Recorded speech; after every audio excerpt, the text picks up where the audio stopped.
Hello everyone and welcome to episode 69 of Generation GC. Where would we be now? From Good Morning Revival, Good Charlotte's fourth album released in 2007, and my guest today is Vanessa Hébert. My name is Molly Hudelson, once again, and as always, I'm your host, as well as the producer, creator, and editor of this show. Last time, we talked about The World is Black from the Chronicles of Life and Death. Next time, we'll be talking about a song from Cardiology. Vanessa lives in Montreal, and she discovered GC when she was around 11 years old. She's 27 now, and she's been a fan ever since. She's seen Good Charlotte 9 times, most of which she's traveled for since not every tour stops in Montreal. While a lot of fans came and went over the years, nothing for her has ever matched GC. And honestly, I'm pretty sure that most of you listening can relate to that sentence. She studied journalism, hoping to become an MTV VJ, worked for a music webzine for a few years, and now is a content producer for a French-Canadian culture/gossip website. We get into it a little bit in our conversation, but it's something along the lines of People Magazine, something like that. Well, if you've been around here for a little while, if you've been following the show, subscribing to it, you may have noticed that last week, June 2nd, there was no new episode of Generation GC. Simply put, it was a holiday weekend, and I just wanted to be able to spend some time with my loved ones. I've never taken a week off from the show before. You know, I had some family circumstances, personal circumstances. I moved last year and never took a week off, but, you know, it was a holiday weekend. I wanted to spend time with loved ones. But I'm here now. I have a bunch of episodes recorded as well as several more planned for the future, and I can't wait for you to hear all of them. You may have noticed as well that I posted recently on Twitter that the show schedule is going to change. So here's the details on that. Generation GC is going to be switching to an every other week release schedule. So you'll be getting new episodes alternate Wednesdays. So when you hear a new episode, 2 weeks from then, you'll get the next episode.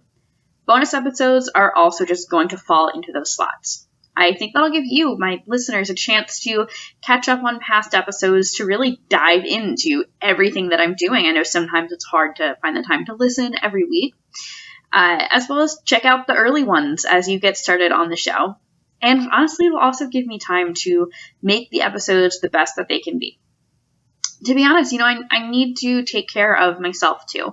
I love doing this podcast. I get so much out of it from the creative aspect, the act of just creating and editing it and releasing it to the world, as well as the community from all of the people that continue to listen and comment and reach out and tell me how much they enjoy it. But at the same time, I know that I need to do other things too. I need to have things that I can do to take care of myself, and I'm kind of excited to have a little more time to relax. I wanted to still keep the show on a regular schedule so you would know when to be able to expect the new episodes. So I'm hoping that every other week works out for us. But, you know, who knows? It may change in the future, but that's what we're going with right now. And I'm going to try and be active on socials, especially Twitter and Instagram stories, even on weeks when I'm not releasing a new episode, because I do want to stay engaged with everyone. I also wanted to say that I love having guests from all around the world and from all different backgrounds on Generation GC. If English isn't your first language, that's okay. As long as you're comfortable holding a conversation in English, you're good to go. And when I say different backgrounds, that doesn't just mean location or ethnicity. You know, that means ensuring a varied gender and sexuality representation. It means representing fans of different ages, fans with their own unique life experiences of any sort. So if you're listening to this show, I want you to be able to listen and say, wow, I feel like someone on here is talking about something that I relate to. And if you don't, hey, reach out. Maybe you can come on the show sometime. I also want to continue mentioning blacklivesmatters.card.co, antisemitism.card.co, and anti-Asian violence resources.card.co. As always, those are going to be linked in the show notes. I want to encourage you all to get educated, to continue learning about everything going on in the world. Finally, Generation GC stickers are here. If you do want a sticker, there's 2 things you can do. Number 1, you can support the show on Anchor. Go to anchor.fm/generationgcpod and click support. All of that money goes right back into helping me make the show the best that it can be. Helps me print and ship the stickers, but it also helps me do things like by a laptop riser, so it's easier to see my screen and review my notes as I'm recording. Helps me buy new headphones so that I can have better sound isolation as I'm editing. Things like that. So it really makes a difference, and everything really just goes right back into making the show. Or number 2, you can make a charitable donation. This week, I'm going to ask everyone to donate to No Kid Hungry. It's amazing what a difference it can make. Even a small donation, whatever you can afford to give, will help feed children who need it. So I'll link that in the show notes as well. And then what you're going to do is send me a screenshot of your support of the show on Anchor or your charitable donation, as well as your mailing address, and I will send you stickers. You can hit me up on Facebook, Twitter, Instagram at GenerationGCPod, P-O-D, or you can shoot me an email, generationgcpod@gmail.com. Well, that's about it for our intro, and I am so excited to be going into episode 69, Where Would We Be Now? So, Where Would We Be Now is track 7 on Good Morning Revival, Good Charlotte's 4th album released in 2007. Track 6 is Victims of Love. Track 8 is Break Apart Her Heart. And this song was a single. It was released as a single in May 2008, so about 14 months after the album came out. It didn't really chart, so it was not like a successful single in terms of radio play, but I will say that I've heard this song at the grocery store and at shopping malls, so it's gotten some of those retail placements, which, is a separate thing from radio, of course. Also important to note is that there are 2 versions of this song. There is the original version, so I put it in our notes as the original version and the new version. So the original version is what was on the album when you bought the album in 2007. The new version is what came out as the single. And I didn't find anything definitive on why they changed it. But yeah, there was a MySpace post where they talked about how the single was going to be version 2.0 of the song. But all that was changed. And Vanessa, tell me if this is weird to you, because this is so weird to me, and this has bugged me for, I guess 13 years now. It's really not that big of a change, right? The original version, the pre-chorus... Yeah, the original version, the pre-chorus and the first verse is, "So I stand and wait, I am just a man, oh." In the new version, they say, "But that was not the plan." In the original version, the second verse pre-chorus is, "So I crash and burn, I got a lot of things to learn." And in the new version, it's, "So I guess I'll crash and burn." So really all that was changed was very minor changes to lyrics, and it's a measure or two shorter. Yeah, maybe that's why they did it, because in terms of the song, it doesn't change anything from the story or the lyrics. And I actually didn't know this before I read it in the notes that you gave me. I never heard that version before. I didn't even know that it did that. It throws you off, doesn't it? Yeah, it's weird. I don't know. The one thought I had was if they, some label person was "Oh, the song is too long to push it to radio. You need to make it a little shorter." And with these edits, maybe it's a little shorter. I don't know. I would guess they would cut out some of the the piano at the beginning or something if they really wanted to make it shorter. But lyrics, I don't know. It's not if there's a curse word or something. So I really don't get it. But well, good for them. I don't know. If I ever got to sit down and ask the Madden twins all my questions from over the years, this would definitely be one of them. Why were the lyrics changed? Yeah. This song was used in a trailer to promote the TV series 90210. And it was also used in an episode of The Hills, season 3, episode 28. The episode was called The Next Move Is Yours. And I think this was when we did an episode on Broken Hearts Parade a couple months ago, but The Hills has played a lot of Good Charlotte songs, several songs from this album. So that's cool.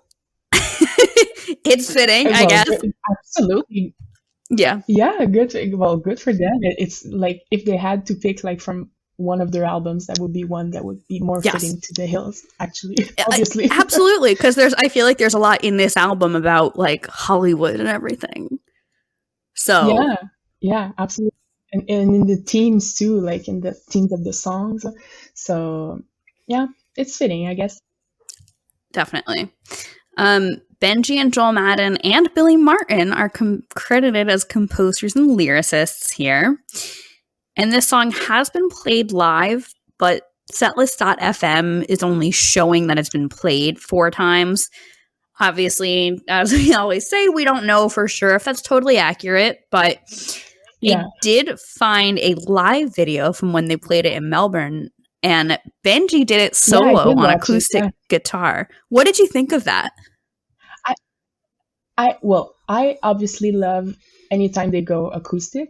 Yeah. So obviously that was great, but this song in particular, I thought it was very well fitting. I thought it was going very well, and like Benji alone, like I just thought like it sounded very good. It sounded very, very good. It sounded very good. It was very fitting, and like I think I preferred that to if they had brought out like a keyboard on stage or something, because it feels more intimate. Yeah.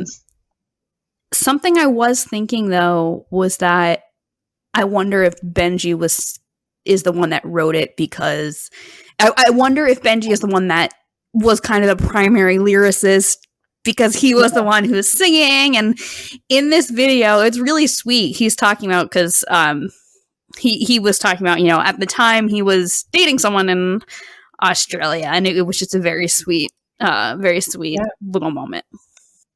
Oh no, I just wanted to say, when you talked about who's the main lyricist on the song, because we know that they both actually write the lyrics, but it's funny because like there has to be one that writes more than the other on certain songs.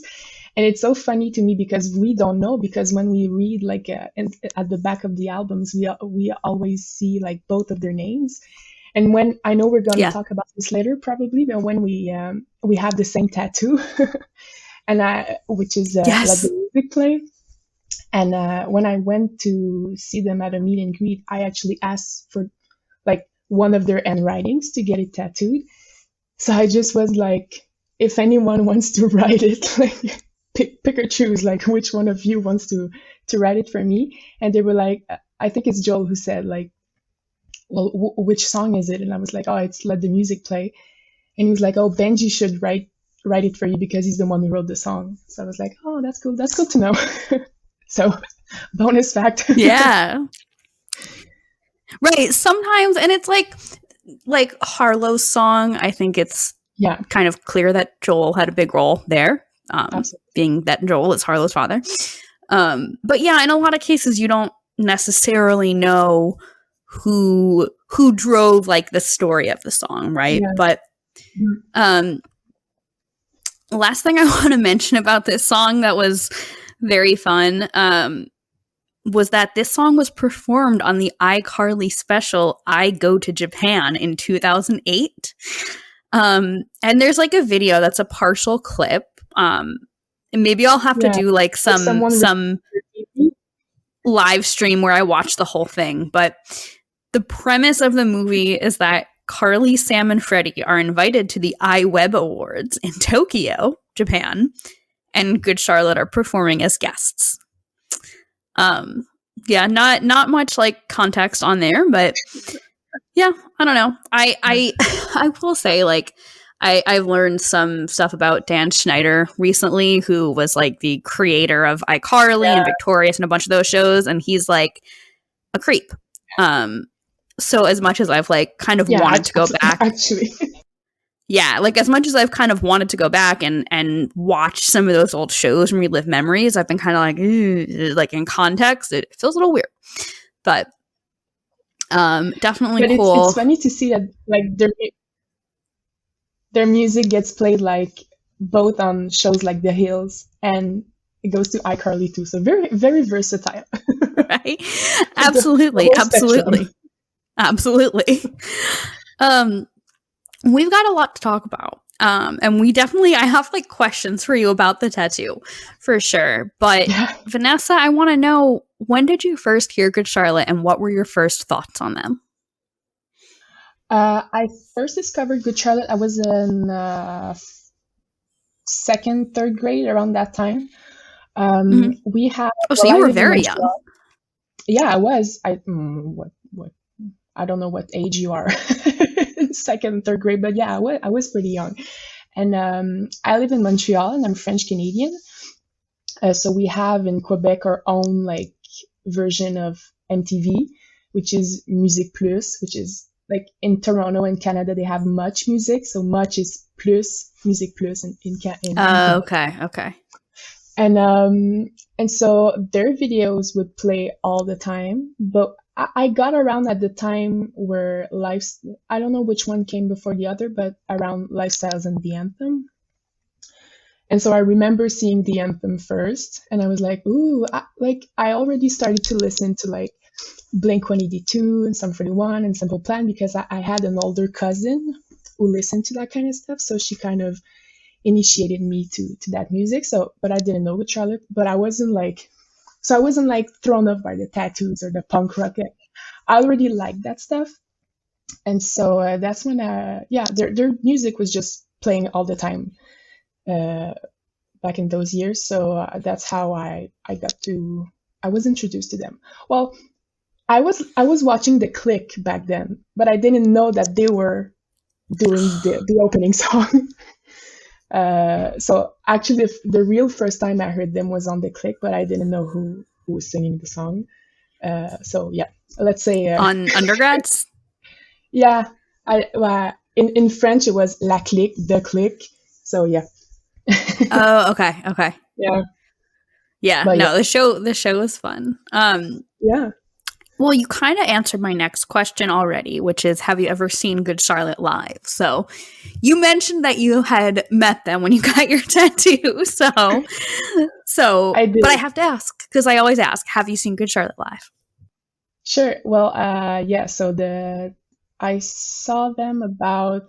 Oh, I should have counted before. Like around 8 or 9 times. Like I don't have the definite but 8 or 9.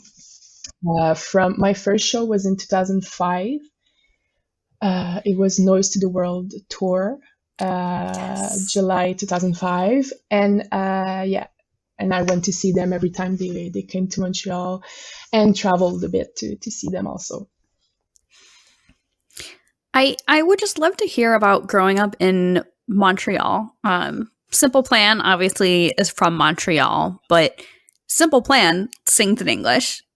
Although I know that some of them, like, English is not their first language even. I think the 5 of them, if I'm not mistaken, like the 5 of them were born to, well, they have very like French last name, and when they speak in interviews, they're very French. So I think they all learned like English growing up, like I did, like at school or watching TV or listening to music. I guess I'm curious, like, were there any bands that you listened to either like from Montreal or elsewhere in Quebec, or, you know, from France or any other French speaking countries, any bands that actually sang in French that make like similar kind of pop punk or emo music? Not that much, not that I know of. Like growing up, I was listening to a lot of like Canadian bands, more like Billy Talent or Alexis on Fire. So a bit on the heavier side, but from Canada. But from Quebec, I don't want to say like anything because if it's not true, like fellow Quebecers don't throw rocks at me. But I don't think there are a lot of pop punk bands from here that sing in French, just because like the influence is so big from Simple Plan, Blink, Good Charlotte, like in English. So I think it was, if I'm not mistaken, in an interview with Simple Plan that, I don't know which one of them, but they said, somebody asked like, why weren't you singing in French? Like you're French. and they just said like it just sounds Yeah. better in English, like pop punk sounds better in English. So I wouldn't be able to tell you like a band that kind of sounds like them in French. Yeah, Because they all sing in English. yeah, Okay. because their That's, influences I mean, are amazing. I right, right, and you just take after that. Yeah. Yeah. No, that makes sense. And, you know, there's obviously, I guess, nation, you know, worldwide, it seems like there's a big market for English music. Yeah, and I don't have a band, but I would guess like when you start, well, if you're an amazing lyricist, like maybe, but when you start, I guess you start as like a cover band, or like you start Probably, yeah. playing like some songs from your idols or people that you look up to or you want to sound like. So I guess if you start by playing like a lot of Blink or Green Day or NoFX Right. or whatever, you're just gonna keep up singing and writing in English. I would guess. I'm definitely a musician. Yeah. That makes sense. You just like, you're used to singing in English. Yeah. Yeah. Now I want to talk about our mutual tattoos. We both have Let the Music Play tattooed on us. Yes. So when did you end up getting that tattoo? I always like I got it 2 or 3 years ago. Okay. I'm not scared of needles. I'm scared of pain. So, but all the artists I look up to and I listen to are covered in tattoos, and I just love like how tattoos look. But I was always too scared that it would hurt, so I was like, oh, I would never get one. But I always knew that if I were to get one, sorry. English 101. If I were to get one, it would be a Good Charlotte one. And so I always thought about it, and what would it be? And I was like, would I get the logo or lyrics or anything? And Let the Music Play just kept popping in my head. And it's not, I don't hate the song, but it's not one of my favorite songs. It was just like the whole meaning of it. So I was like, this is definitely like, if I was to get one, because my favorite song is The Young and the Hopeless. But I was like, I would look weird being like 80. That's a little dramatic for a tattoo. Young and yeah. So I was like, Let the Music Play would be like much better. And just, yeah, so I kind of, I gravitate towards this song and just the lyrics and the whole feel of it. And I think that this song kind of describes my relationship to Good Charlotte. And I don't want to speak for yourself, but I guess like everybody that gets this tattoo is like kind of has this meaning behind it. So yeah, like I said earlier, I'm just blabbing, but when I went to see them on their last tour in 2018, if I'm not mistaken, the Generation RX tour, I went to a meet and greet, and I just got my courage and was like, I'm gonna ask them to do this. And so yeah, Benji wrote it. I love that. And he was actually super sweet. Like while he was writing it, he was writing like a tiny piece of paper on the back on Billy's back. And I was just talking with the other guys while he was doing it, and I was like, this is kind of long, like this is 4 words. And he just wrote it like in 5 different, like in cursive, in like caps lock and everything. So I was like, you get to choose. And I was like, oh, this is so sweet. So yeah. Oh, that's so sweet. I love that, and I can definitely relate to feeling like that song encompasses kind of everything you feel about Good Charlotte, because that's essentially like I had run through a few different options of like what I knew I was going to get a Good Charlotte tattoo, and I kind of ran through a few different options of what it would be, but yeah. Unfortunately, they were on hiatus when I got my tattoo, so oh no. So I did not get them to write it out. But yeah, I love that. And I love that we have that connection. And I'm sure that there are other people who have the same tattoo. Oh, sure.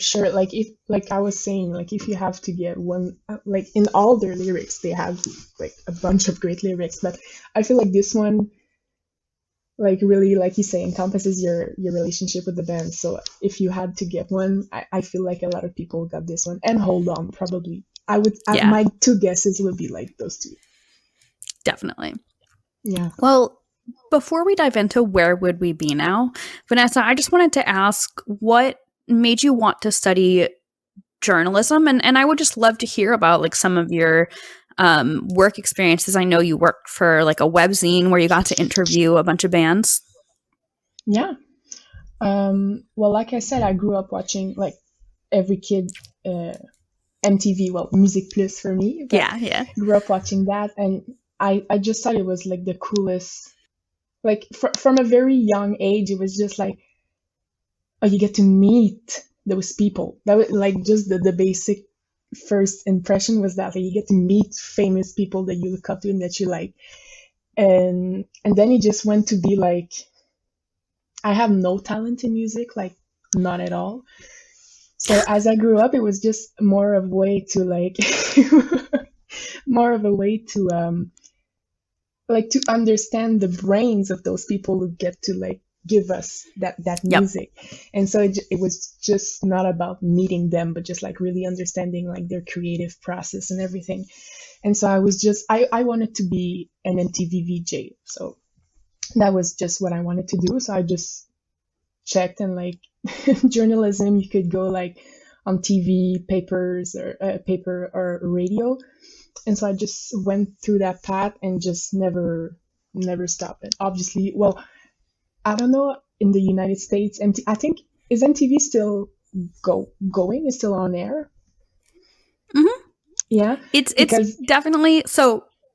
yeah. It's definitely changed, but MTV is still going, yeah, and they do play Okay. music videos. Okay, because in Quebec, well, Music Plus, around like their last 5 years was just like reruns of The Hills and Keeping Up with the Kardashians and everything. And so like the channel like it's not existing anymore. Like they just shut it down.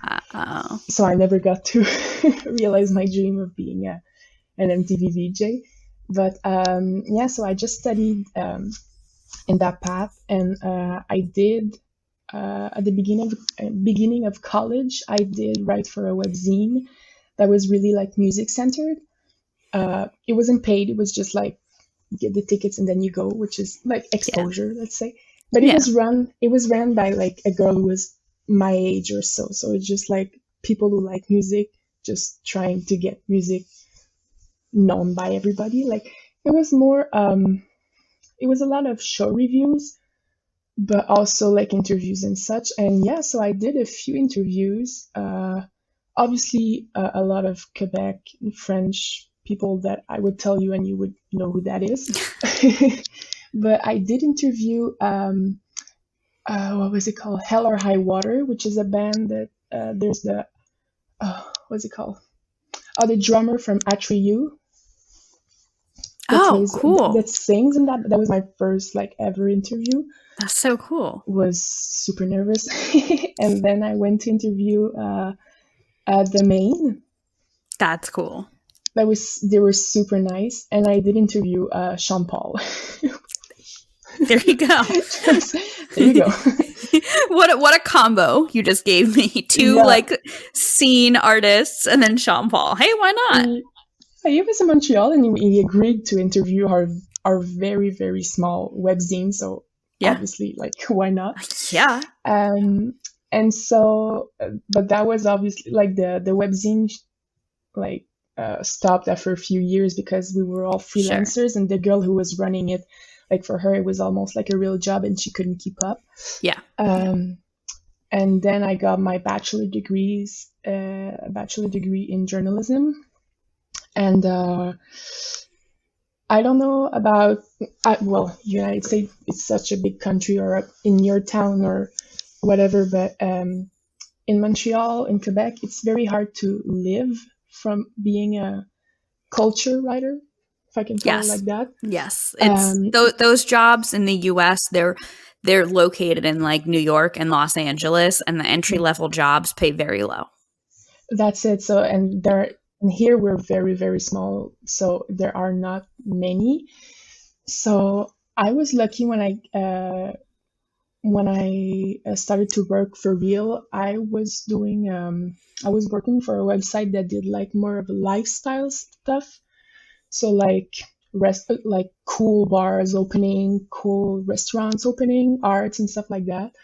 And then so on and so on. And then I went to write for a very, very serious newspaper, like about politics and economics and stuff like that, just to like add things to my resume. Yeah. And now the job that I have now, I work. So we have like, how does it called, like gossip-ish magazines. So like Us Weekly or like those type of magazines, we have those in Quebec, but for our stars, because we're very small, but we really have like our own, I don't know how we could call it, but like our really own ecosystem of stars. And so we have like a magazine that's called 7 jours, which is 7 days, for the 7 days of the week. And I work for their website. Okay. And so I say gossip. People call it, and I could agree to a certain extent, even if I work there, but it, like, we never, if I can compare with like the US magazines, it's never like, we would never like out something from someone. It's always with the agreement of the actor or the actress. Is it like the equivalent of like People magazine? Yeah. More Okay. people than Us Weekly, yeah. So we Okay. never, Okay. like, Yeah. it's not like rumors or stuff like that. It's like, Right. but it's like entertainment stuff more Cool. than gossip. Yeah. So yeah, it's cool. Yeah. Well, it sounds like that's a very related thing to what you've always kind of loved, just Yeah. like a slightly different offshoot.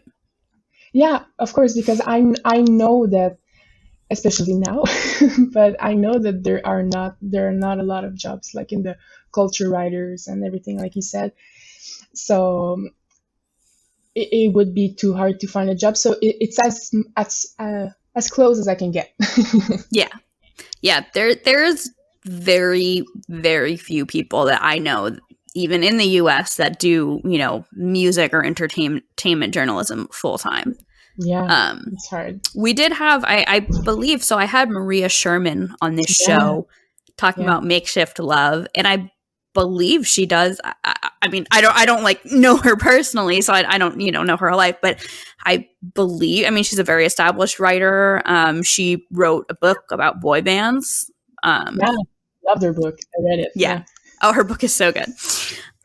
We could like talk about her book even for hours, but I want to talk about Where Would We Be Now?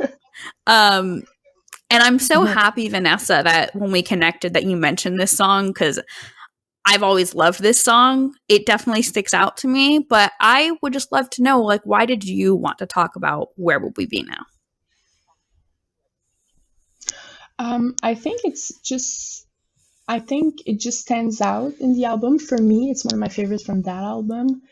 And I think it's also because it's such a, like, everybody can relate to those lyrics, I think. So it's that kind of song that anything you live, like you can still relate to what they're singing. And I just love like the overall feel of the song with the piano and everything. I just love how it sounds. So that was why it was one of my choices. It's definitely like in an album that has a lot of like kind of weird dance and techno sort of elements. This is a nice, I think, change of pace. Absolutely, yeah. Well, I want to talk about what the song means or what you think it's about. Well, I definitely think, like I said, everybody can relate to it because it just tells the story of two people who are not like bad. Well, when we say bad timing, somebody's ready and the other person's not. So, like, being willing to wait for another person, whether they're ready or not. Or obviously in this song it's more like in a love relationship, but I think you can put those feelings also like in friendship relationship or like totally family or anything. So it's really, of course, this one is a love song, but I just think these are feelings that are very universal. Yeah. Yeah, I think it's I definitely get like a love song vibe from it. And I kind of toyed with, you know, the idea of like, oh, I met the right person and it just feels like it's the wrong time kind of thing. Yeah. And how that always just leaves you wondering, like, what if like, specifically when they say we had found each, like, what if we found each other first or whatever, that to me is like, okay, the timing is bad because we're both in separate relationships already, or one person's already in a relationship. And obviously, you know, you're not going to like cheat on your partner, hopefully. But it's definitely like, I could imagine that's like a weird space to be like, well, I have this thing, but then I met this other person and like. Yeah.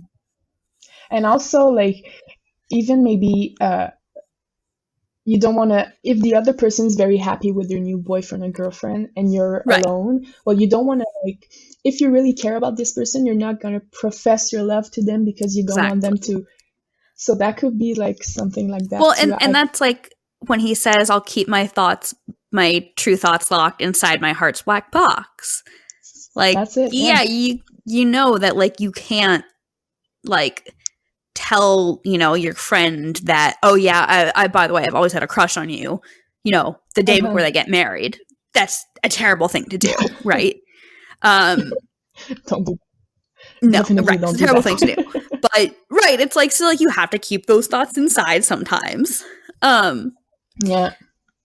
I guess just as like a general thing, and you don't have to have like an answer, but just as a general thing, I guess I'm curious, what do you think about the idea of like bad timing in like a love story situation? Like, can you meet the right person at the wrong time, or will things work out if you're like truly meant to be? I do think that there is such thing as bad timing, whether it's because the other person's in a relationship and like you can be with them, or two people who are single but it's just not working for them at the moment. Like you're not ready for some reason, you're not at this place in your head, in your heart, in your life to be willing to get in this relationship. So I do think that there's such thing as bad timing, but I kind of also am like an hopeless romantic, so I would hope that someday things will work out in the end. But at the same time, you know, I mean, I don't know if my example will be good, but you know, if you get, let me rephrase that one. We know a ton of people who like get married and think that this person is the love of their life, and that they get divorced, and then years later they find someone else and they get married again and they found love again. So I would say, like, if I'm a big believer in, if it's not meant to be, it's not meant to be. So I don't know. It's a hard question, right? Right. Yeah, I've definitely gone like back and forth on it over the years, right? Because on the one hand, I am like a hopeless romantic, and very much like, if it's the right person, you'll make it work, and you'll come back to each other, you know? Mm-hmm. Maybe it's, well, you just moved across the country and because of distance, it's not working right now. Or maybe it's you're fresh out of a relationship and you need 6 months before you're ready to commit to someone. So, but in that case, that is timing, right? Then you'll come back. But it's also like, is it fair to ask someone to like wait around for you? No, not really. But I definitely have very much a hopeless romantic sense of like, if it's the right person, maybe you'll come back. Maybe the timing right now is not good, but maybe things will work out in the future. Yeah. And maybe you also think, like, I think very much like you, but as you're talking, I'm thinking also, and I'm like, maybe you think that it's the right person for you now, but like in 20 years, another person will be the right person for you because you're not Yeah. at the same place in your life. So yeah, I don't know. Yeah. Well, I want to talk about some of the backstory about this song. Joel, there was a biography on the Sony Music Australia website. And, you know, they're talking about how the ups and downs of relationships kind of propel a lot of the songs. And they said that, you know, the tender melodic ballad, Where Would We Be Now, find Joel putting his feelings out there for public scrutiny. And he says, I'm sure people are going to say these songs are about this or that. Love is a big part of me, and I've accepted that, and it's in my music. And I'm not afraid to just show it. And that's the thing. When you're a musician, your feelings are kind of on display. Like, they're just out there in the world. Like, yeah, and the more you listen to, the more the people are gonna like listen to it and interpret it in the ways that they want. And obviously, like in Joel's case, he had a very famous girlfriend, so of course it's just like it just gets even more like right out there. I cannot. I've like kind of joked about this in like group chats with friends that like definitely when I was younger, all I wanted to do was grow up and marry a rock star, right? But as I've gotten older and as I've like interviewed bands and stuff, I'm like, oh my God, if I marry a rock star, then they're going to write songs about me. And I don't know if I want that. If I can deal with this, no, absolutely right. Not. You're right. Although I don't know. It would be kind of cool to like have someone write a song about you because that's like so romantic. Yeah, sure. So but I would deal with it. I would deal with it, I think. Yeah. It's a lot to deal with, but we could do it. Oh yeah. Another important thing to talk about in terms of the backstory of this song is the piano part, composed and orchestrated by the one and only Billy Martin.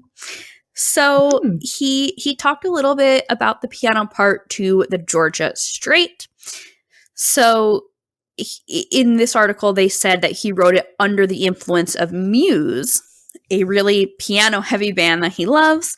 And that with like the changes, he did worry about like a diminishing audience, which I think is a fair worry because this album was definitely a departure from Chronicles of Life and Death. And the album itself was like so many different things musically. As much as this is like the dance album, like it's not just straight dance tracks, right? No. And then there's a little more backstory about the piano in Adelaide now. Billy's just talking about how they had all these different songs to pick from, and that I kind of hope that our newest record is always the best record. Great attitude to have. And he said it's the first song they've ever had written on piano. I had actually just moved into a new house and it had space for a piano. So I got my first piano and I sat down and I was like, I'm going to write a song. And that was the first thing I wrote when I got the piano. I have a guest house in the backyard where I have a studio set up and I recorded just the music, no words, and I played it for Benji and he loved it. So there you go. Definitely Billy was the piano. But I definitely we know that. Like he loves, he plays the keyboard. I'm sorry. Yeah. No, I was going to say, but like we were kind of talking before, it does seem like the twins kind of had the hold on the lyrics of this. Yeah. But even like at first we were like, oh yeah, like Benji totally wrote this. And then there's like that bio where we're like, oh, well maybe Joel. So I don't know, maybe it's like, maybe they both had similar stories they were sharing. Yeah. Like we said, it's just like something that everybody can relate to it. So I just think they probably all like chimed in. Yeah. What is it in English? Yeah, chimed in. And they just, chime in, and they just like put all their parts together and just, because I don't think of Billy as like, probably Billy had the idea, but of Yeah. what he wanted to say, but maybe like the twins actually wrote it. But it's nice to know like when it's not, because we're so used to like all the songs being written by Benji or Joel, so it's nice to know when it's not. So nice to know that this one's by Billy. One thing I did note from there is that he says it's the first song they've had written on piano, and of course there was The Truth on piano, but maybe that track wasn't written on piano. Maybe that's what he's saying. Yeah, that was something that surprised me when you shared that info with me, because I also immediately thought of The Truth. And it's like when I think of a piano track, I think more of The Truth than Where Would We Be Now. But like you said, maybe it started with the guitar or something, and then they transposed it on piano. Or maybe Billy forgot about that song during this interview. I mean, who knows? Equally possible, right? Maybe. They have so many songs, maybe he forgot. Right. So Vanessa, do you have any memories or stories that you want to share about Where Would We Be Now? I don't have a specific story or memory related to that song. I just, like I said, it's just a song that every time I listen to it, I have this feel, like these memories in my head of specific relationships in my life where that song applies. Because, whether it was in high school or in college, two people who are not at the same place at the same time, and I being one of those two people. And just, so it's nothing specific or anything, but just, like I said, like I was single, this boy was single too, but it just didn't work out or something like that. So nothing specific, just like a love story that didn't happen. Yeah. Yep. I totally get that. Get that.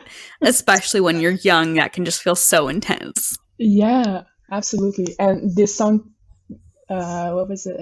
I was in high school when it came out. So obviously just like, I was like, this is what I'm feeling. And I just thought it was very dramatic, of course. Yeah. Everything is very dramatic when you're in high school. Oh my God. Yeah. The one memory I guess that I have about this song is trying to teach myself how to play it on piano. I took piano lessons when I was like 7 or 8 years old. I didn't like stick with it, but I could read sheet music. I haven't sat in front of a piano in a few years, but yeah, there was definitely like this song and then Untitled by Simple Plan. I like found the piano music online. Yeah. I don't think Untitled by Simple Plan, I did learn how to play the whole song. This, I don't think I ever got past like the intro. I just like, I don't know. Yeah. No, I just like, I know that Untitled, I got the whole song and I was pretty good at that. I'm vaguely remembering that I like wanted to get the whole song of this, but I just never got it down. Yeah. Oh, that's nice. Yeah. So when you said earlier you don't have musical talent, you do. Like I don't play the piano. Saying that I play the piano is kind of a stretch. I did pick up my guitar for the first time in a couple of years, like last weekend, which felt very, very that's good. Nice. Yeah, I cool. have my amp at my new apartment. I didn't even have my amp at my last apartment. It was like at my parents' house. But I have my amp now, so yeah, I'll probably annoy my neighbors over the next few months as I get back into playing guitar. Hey, hope you like hearing some bizarre Good Charlotte guitar parts, like the one singular guitar line. Like it's gonna be the same part over and over again. Yeah. While you're trying to learn it. Yeah. Yeah. Well, I love talking, Vanessa. I love talking about other Good Charlotte songs that track relates to, like how it kind of fits in their discography. Obviously we mentioned The Truth as another piano track, but in terms of other stuff that kind of relates to like distance or like the right person, wrong time kind of thing, here's what came to mind for me, and I'm curious what you think. The first one is Say Anything, just kind of the idea of like that distance coming between you. And then Absolutely. Seasons, which is a very different song, but it's also like kind of a sentimental love song, but it's also bittersweet, and it's like Seasons to me is where would we be if we hadn't just met each other and had a summer fling, and we had like met each other and had like a real relationship. Yeah,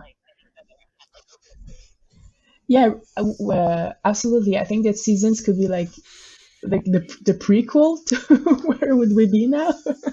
Definitely. I really do feel like Say Anything is also a really good choice, but I think Seasons really has that kind of what if that person stayed in town, or what if, you know, it has that same kind of exactly backstory. Yeah. But Say Anything also has that kind of distance, as you say, like being at the other end of the phone. So yeah, those are two great options, actually. Yeah. Well, in terms of alternate versions, there's two that I found, which is a remix on Greatest Remixes by Troublemaker. Mm-hmm. Do you have any thoughts on the remix? This one in particular, I haven't listened in a while because I always listen to the same songs on that album. Right. I don't like them. I would say I don't like them all. so I always listen to the same one. This one doesn't really particularly pop in my mind, but I think because I'm not that much a big electronic fan. Like I don't say anything bad about it, but it's just not my cup of tea. But I think that most of the artists on that album did a pretty good job at like capturing the vibe of the song and putting it into a more electronic way. Yeah. And it's funny because as you said earlier, this is one of the few songs on the original, like on Good Morning Revival, that has not like an electronic sound to it.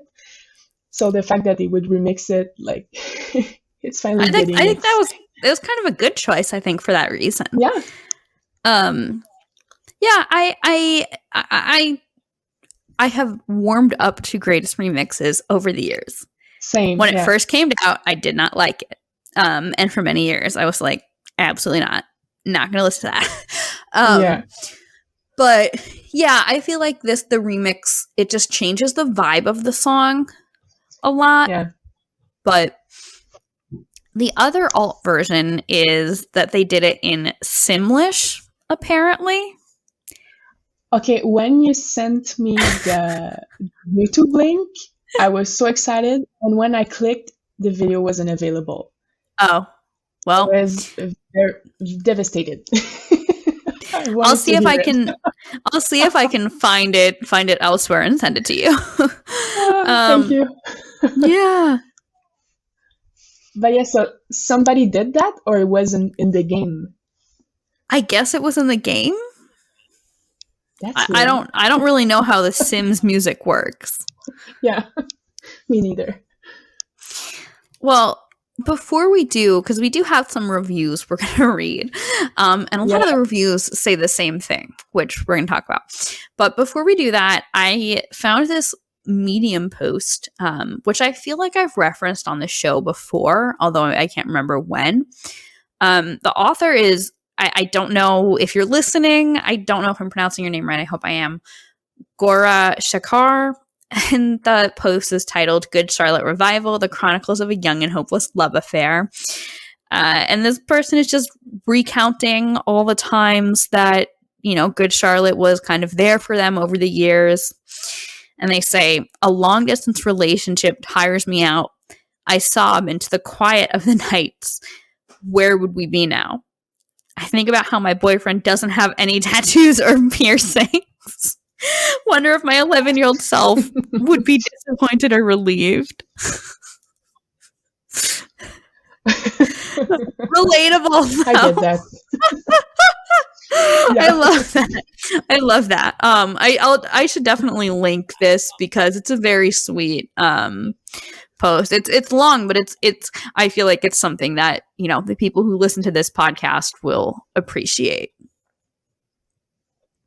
Sure. So we're going to read a couple of reviews and then I have a discussion question.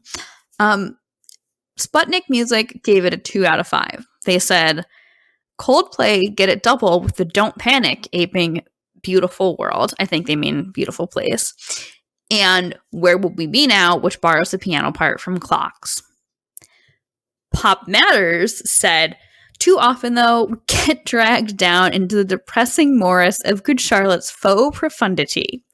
Where Would We Be Now shamelessly rips off Coldplay's piano-driven balladry. Music OMH said, it stalls in parts, such as on the sappy Coldplay-esque Where Would We Be Now, but on the whole, the record treads a steady line between up-tempo rockers and effective ballads. And it works.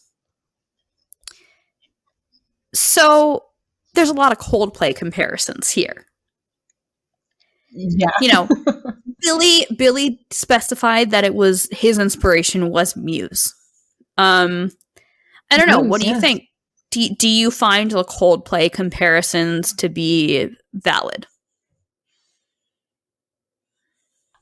I am not the biggest Coldplay fan. Nothing against them. It's just I don't listen to them that often, you know, so I know some of the big songs. I know that Clocks is one of them. But I know that I know the song, but I couldn't tell you the melody.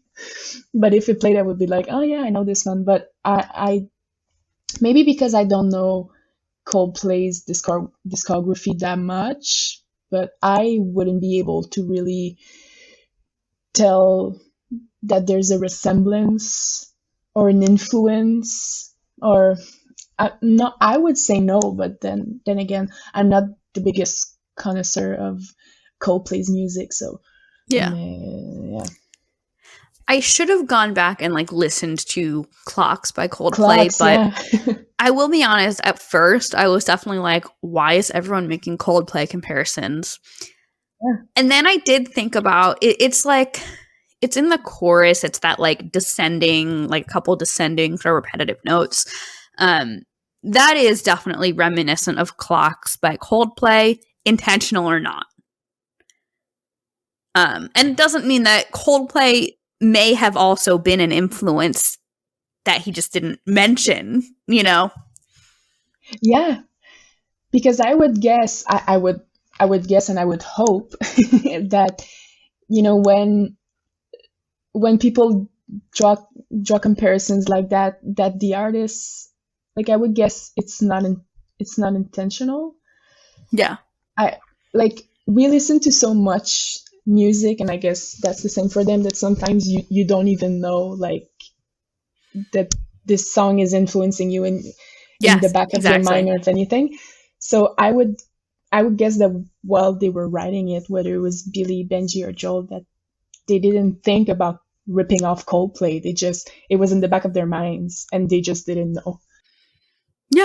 Yeah. I mean, that was Coldplay Clocks was a massive song. So I feel like it's one of those that like you know that song whether you're consciously referring to it or not.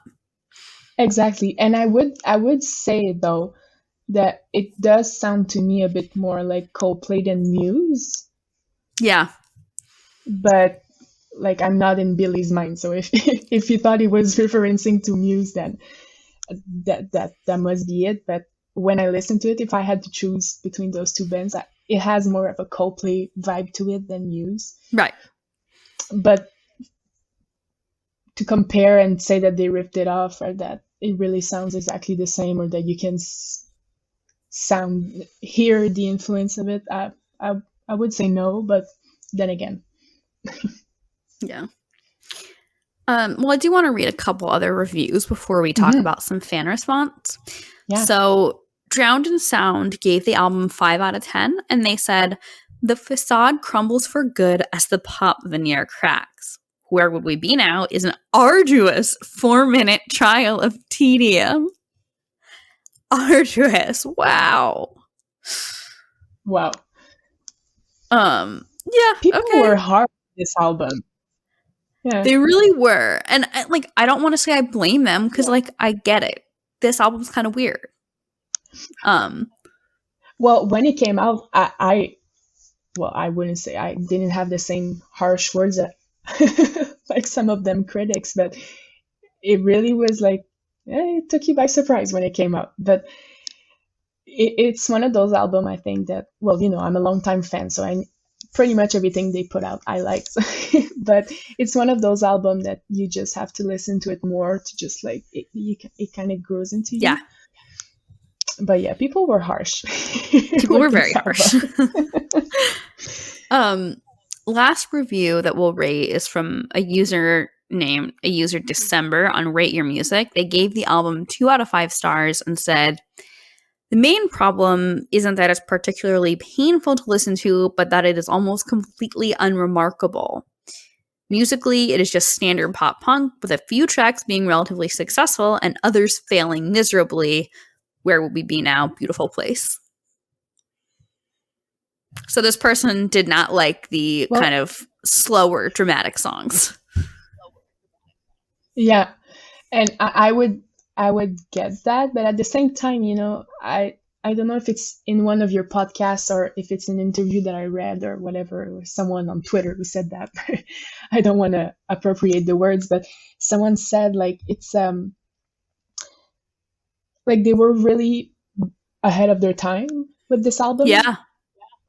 A lot of albums that came out in the years after that, you can definitely hear the same kind of electro, but at the same time mellow rock.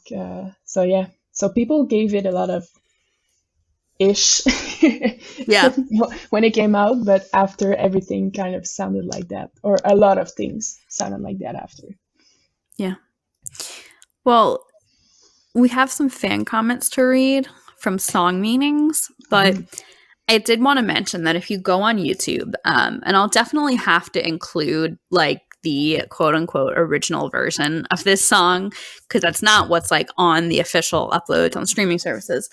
But the comments on that original version on YouTube, all of the comments, I scrolled and almost all the comments are why did they change the lyrics? I like this one better. Why did they change it? Anyone know why they changed it?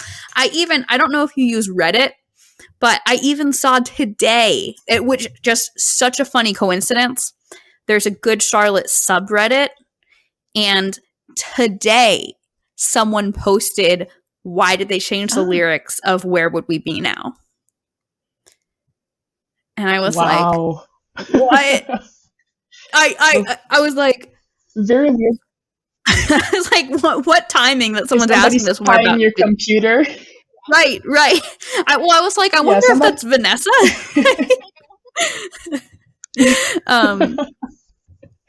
But at the same time, it just goes to show that it's still a question that's burning everybody's lips. Exactly. Well, let's read some of these song meanings comments. Mark B said, poor Mark, "My current situation rolls out in song yet again." XX Midnight Highway XX said, "This is the sweetest song GC ever made." It's a very sweet song indeed. This is a great username. Romance Girl 802 says, there's definitely a bit of My Chemical Romance behind that. Yeah, right? Aw, I relate this song to me and a special friend. I hope he sees this. Even though he still won't go out with me, maybe he'll see how much I really care for him. I don't know. I hope that worked out for them. For Romance Girl. Yeah. Yeah. Bored Dude says that, yeah, the piano part in this chorus does sound like clocks, but don't really care if they're ripping them off. This song still rocks. Okay. Oleander said it's one of my favorites from the new CD so far. Billy should help out with the songwriting more. Agreed. Yeah. One Step Behind 29 said, is it just me, or should we feel ripped off from all the lovey-dovey, gushy-mushy love songs GMR has? I'm not saying they aren't good, but the theme kinda sucks. Well, sorry. Sorry, I one feel step like behind. I feel like that's a very specific, and I don't want to say I've never related to that because I totally have, but I feel like that's like a very specific person who is just like feeling pretty jaded and cynical, and they're like, I really just don't want to hear any fucking love songs right now. Just give me songs about anything else. Which is fair. I get it. Yeah, absolutely. If you're not at that place in your life, or you can relate, or sometimes you just, like you said, you just don't want to hear love songs like at all, like anything else. Yeah. Well, Vanessa, as we wrap up, I would love to know, how has this song held up for you over time? I think it still sounds great. Like I said, I still listen to it on a on a regular basis. When I go to that record, it's one of the first songs I go to. I just think it really does sound still good. Like it's just like a power ballad or something like that. It always sounds good. Like if it's not with the electro parts or anything, so it just like you can listen to it all the time. It doesn't go really with a specific certain type of sound that was popular. So it just stands out and stand the test of time. Definitely. I am totally with you there. Well, what has Good Charlotte meant to you over the years, and how has that changed? Wow. Well, I would say that they have meant, like probably a lot of people would say on that podcast, they meant everything, if not, maybe not everything, but it's funny to me, and nothing against those people. I mean, like I totally get it also, but like it's funny to me when people can change favorite bands like throughout their life. Like it's not your favorite if you change. How do you have a new favorite band every 6 months? I don't get it. Like, but at the same time, after this album came out and Cardiology and everything, they were still my favorite band, but there were so many things at the same time, and I just was starting to listen to a lot of heavier stuff and everything. So I kind of like, I would still say that they were my favorite back then, but I just started to listen to a lot of other stuff, but I would just always go back to them. So for me, it was never a matter of, oh yeah, they were my favorite band in high school. They're still my favorite band, and they will be like until I'm 80 and wrinkly. And has that relationship, if we can say like that, changed? Like I said, there were a few years where they were still my favorite, but I just wasn't listening to them like as regularly as I was before. But they were still like the band that I would go to, or when I was feeling like sad, angry, happy, or anything. Yeah. It was always like my shelter, if I can say it like that, or my home, really. So yeah. That makes a lot of sense, and I am totally with you in the like, I don't really get how people have a new favorite band every 6 months or even every couple years, because we're coming up on 18 years here, which is a lot of years. But I mean, we could like talk about just the psychological thing of like, why your favorite band is your favorite band, and how that can impact whether they're like your favorite for life or your favorite for the next 6 months. Yeah. And I totally get it, because at the same time, there's one of my friends, we met in high school actually because we both, like, it was like a little bit of backstory, but I went to a private school, and so we had like the uniform, but on our skirts we could put like a little pin or something, and I had a Green Day pin. And so on the first day of school, this girl was like, "Oh, Green Day, cool. What other bands do you listen to?" And I was like, "Oh, Good Charlotte." And it was actually the first show I went to, like in 2005, Noise to the World, and it was like a month or so before like school started. So she was like, "Oh, were you at that show like a month ago?" Yeah, blah blah blah. And so we kind of bonded on her love of Good Charlotte. Amazing. And she was like, "Oh, it's my favorite band too, blah blah." But now she's still one of my best friends, but she listens to EDM and hip hop and everything, and I'm like, weren't they your favorite band? Like when they came to Montreal in 2018, she didn't even want to go. She was like, I don't know. No, but like, favorite? Wasn't that your favorite band? But like you said, like for some people, favorite is just, and I don't want to talk for her, but maybe I had like a quote unquote deeper connection. Maybe she just liked the music. Like she just thought it sounded good. And then she found other things. Yeah. But for me, like that connection was so And that's deep. also valid, yeah. Absolutely. And so she found something else after. But like for me, it's so deeply connected to like everything that I am, if I can say it like that, that I could never see myself having another favorite band. No. It's very emo of me. Yeah, no, I get it though. Trust me, I get it. If anyone gets it, I get it.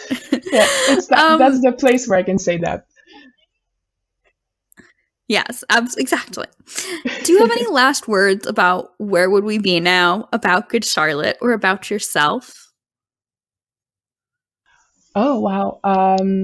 Well, everybody who listens to that podcast, I think, is because they have some sort of love of Good Charlotte, especially if they're that deep with how many episodes you did. But I just think, like, yeah, right. if people still haven't heard that song, I just think it's one song that like you can relate to, and it's bittersweet that it still feels good in some way because of the melody of it, and I just think it's a great song. And as for Good Charlotte, they just constantly, like we talked about a bit about like the whole album, like Good Morning Revival. It was such a surprise when it came out, but like they don't have one album that sounds like the other one. So as much as when I was younger, I was like, what is that? Now looking back, I applaud that, and I'm like, that's very something that's artistically risky, but at the same time, like if it's what they wanted to do at that moment, well, good for them, and they stuck by it and everything. So sure, I just think, as much as people love to say like Good Charlotte is one of those bands that you liked in high school and people don't know what they did after like lifestyles, right. I just think, really not objectively, obviously, because they're my favorite, but I just think that they release such good music, and every album has a different vibe, and the music is good, the lyrics are good, the guys are great. I mean, what's not to love? Yeah. Amazing. Well, thank you, Vanessa. The last real Molly. Question I have for you. So, yeah, this was so much fun. You're welcome. So the last real question I have for you is that I have the Generation GC and Friends Spotify playlist. So I'm going to put Where Would We Be Now on the playlist. And then I would love from you just a recommendation, just anything you've been enjoying lately that's not Good Charlotte. Okay. Does it have to be pop punk? Nope. Anything, any genre. We got a whole lot of stuff represented. Oh, okay. I'll put a Montreal artist that sings in French. Sure, yeah. What is it? Well, the one that popped in my mind is her name was. Now that I think about it, it's really funny. Her first name is Charlotte. Amazing. Her name is Charlotte Cardin, and she's just like she has the voice of an angel. She just sings very, very well, and she's really one of our biggest growing stars, if I can say it like that, in Montreal. She has songs in French, but she does have a lot of songs in English also. And she was on The Voice Quebec version, and she's just very, very, very talented. She plays Cool. the piano, the guitar, and everything. So she has an album coming out, if I'm not mistaken, in April. So I'll put one of her. She has like 2 singles from that album that just came out. I'll put one of those songs. She's very. Perfect. Thank you so much, Vanessa. This has been absolutely wonderful. I've had so much fun. If you. you're comfortable sharing, where can people keep up with you on the internet? Yeah, sure. Well, my Instagram, I have an Instagram. I have a Twitter account. My Twitter is mainly in French, obviously. I do write a bit in English in it, but both my name on both is VAN, so Van for Vanessa. Is it underscore when there's a line at the bottom? Yeah, underscore. And my last name, which is Hebert. And well, not now because there are not a lot of concerts, obviously. But on my Instagram, I usually post like when I go to concerts. I go to a lot of concerts, and on Twitter, I just blab about my favorite bands and stuff like that. So that would be that. Amazing. Vanessa, thank you so much for coming on the show. Listeners, thank you for tuning in. Last week, we talked about The World is Black from the Chronicles of Life and Death. Next week, we'll be talking about a song from Cardiology. My name is Molly Hudelson. I've been your host. You can follow Generation GC at Generation GC Pod, POD, on Facebook, Twitter, Instagram. And you can also follow me, Molly, at M Hudelson, MHUDELSON, on Twitter and Instagram. Please make sure to subscribe to Generation GC on your preferred podcast platform. Subscribe or follow. And if you're on Apple, if you use Apple Podcasts, please rate and leave us a review. And just most importantly, y'all, tell your friends, spread the word about Generation GC. Thanks for tuning in.